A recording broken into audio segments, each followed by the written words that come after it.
Bonjour, aujourd'hui nous allons réaliser une brioche des rois pour changer de notre galette traditionnelle à la frangipane. Et la recette que je vous propose ne se trouve pas sur Quickido, donc je vous l'enverrai sur le groupe pour que vous ayez toutes les informations afin de la réaliser vous-même.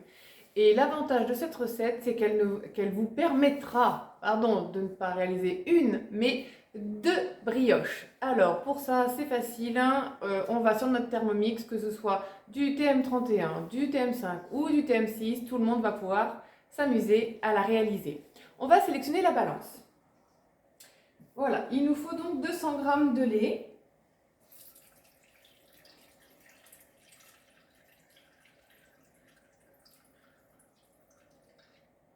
Voilà. Et à ça, je rajoute 30 g de levure boulangère fraîche. Donc j'ai fait un petit peu au pif, mais normalement je devrais être pas mal. Ah, je suis pas mal. Voilà. Ensuite, nous allons donc sélectionner le temps, c'est-à-dire 2 minutes. Voilà. À 37 degrés, puisque c'est la température idéale pour rendre active votre levure, sur la vitesse de... Sauf que vous allez me dire, bah oui Alison, mais t'es allée trop vite. Et ton couvercle? Oui, alors c'était aussi pour vous montrer que sans couvercle, eh ben, il ne démarre pas. Merci Thermomix pour cette sécurité.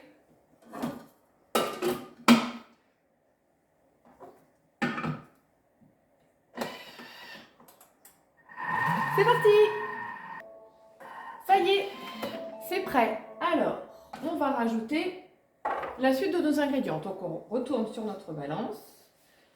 Puisque oui, cette fois-ci, je n'ai pas tout préparé à l'avance. Et on va mettre 500 g de farine.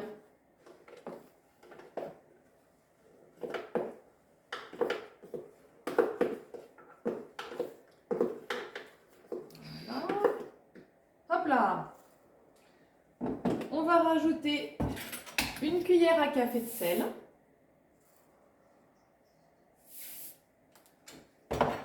Ensuite, on va récupérer le gobelet, puisqu'il nous faut un œuf. Donc votre œuf, en cassant bien à plat, vous évitez les micro-coquilles. Et je vais le mettre dans mon gobelet. Ça me servira de récipient afin de contrôler qu'il soit bon. Et ça évite en fait de sortir un accessoire supplémentaire. Donc je rajoute mon œuf. Ensuite, il me faut 60 g de sucre. Alors là, effectivement, il en faut un peu, mais en même temps, c'est de la pâtisserie. De la pâtisserie. C'est de la brioche, il vous faut, oui, 100 g de beurre. Et moi, je vais rajouter, parce que j'aime bien, une cuillère à café de fleur d'oranger, parce que je trouve qu'au niveau du goût, bah, c'est sympathique. Après, si vous n'avez pas envie, vous ne la mettez pas. Si vous voulez remplacer par de la vanille liquide, c'est possible. Si vous avez envie de mettre un zeste que vous aurez mixé avant d'orange ou de citron pour parfumer, bah, c'est tout à fait possible. C'est ça la magie. Ma cuillère. Je repositionne cette fois-ci mon couvercle, je ne l'oublie pas. Mon gobelet. Je vais chercher le pétrin et je programme 4 minutes. Et c'est parti!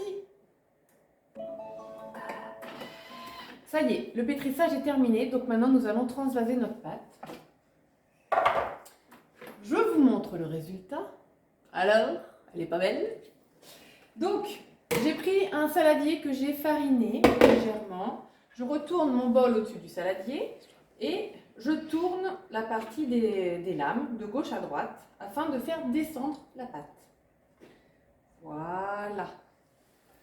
Donc, bon, il reste un petit peu. Qu'est-ce qu'on va faire? On repositionne le bol, le couvercle.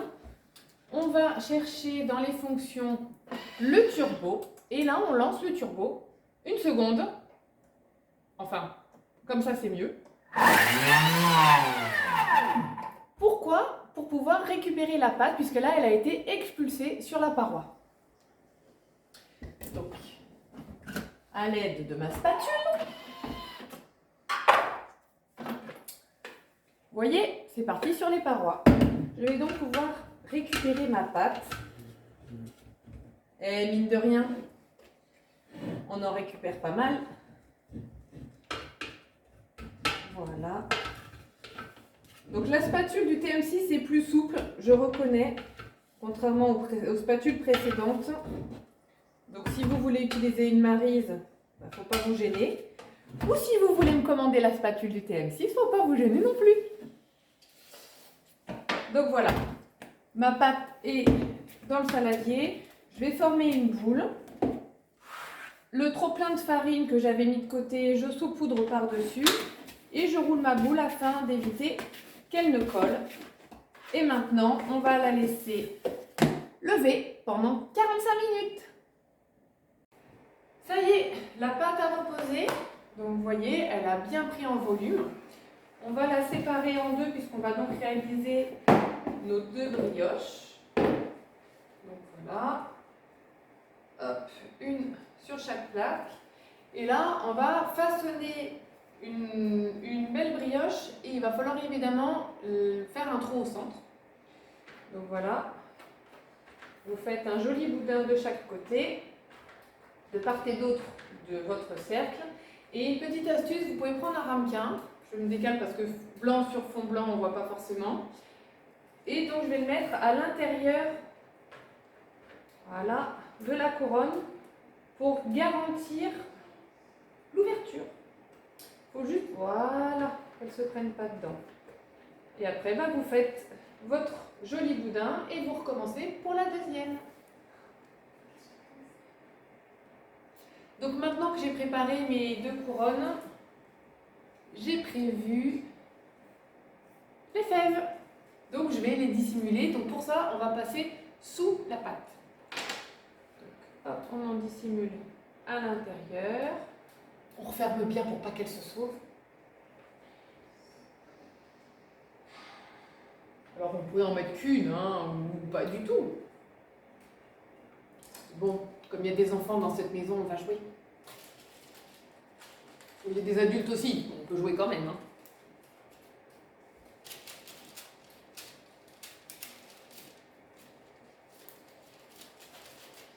Maintenant que les fèves sont dissimulées, petite astuce qui est simple, franchement très sympa pour la dorure. Donc voilà, on va prendre un œuf qu'on va mélanger avec un sachet de sucre vanillé. Ou alors si vous avez fait votre sucre vanillé maison, vous pourrez vous en servir comme ça. Vous mélangez bien et là vous allez donc dorer vos couronnes. Puisque grâce à cette petite technique, à la sortie du four, vous aurez des brioches, des rois toutes brillantes et un petit peu collantes. Vous savez, comme quand on va en boulangerie et qu'on en a plein les doigts. Pareil, mais du coup, à la maison. Donc maintenant qu'on a préparé notre dorure, alors évidemment, pensez bien qu'au niveau des ramequins que vous allez mettre, hein, si vous voulez utiliser l'astuce, qu'ils puissent aller au four. C'est préférable.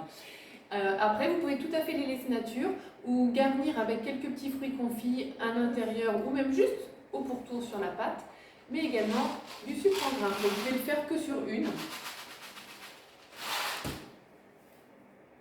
Comme ça, il y en aura une avec des grains et une sans grains.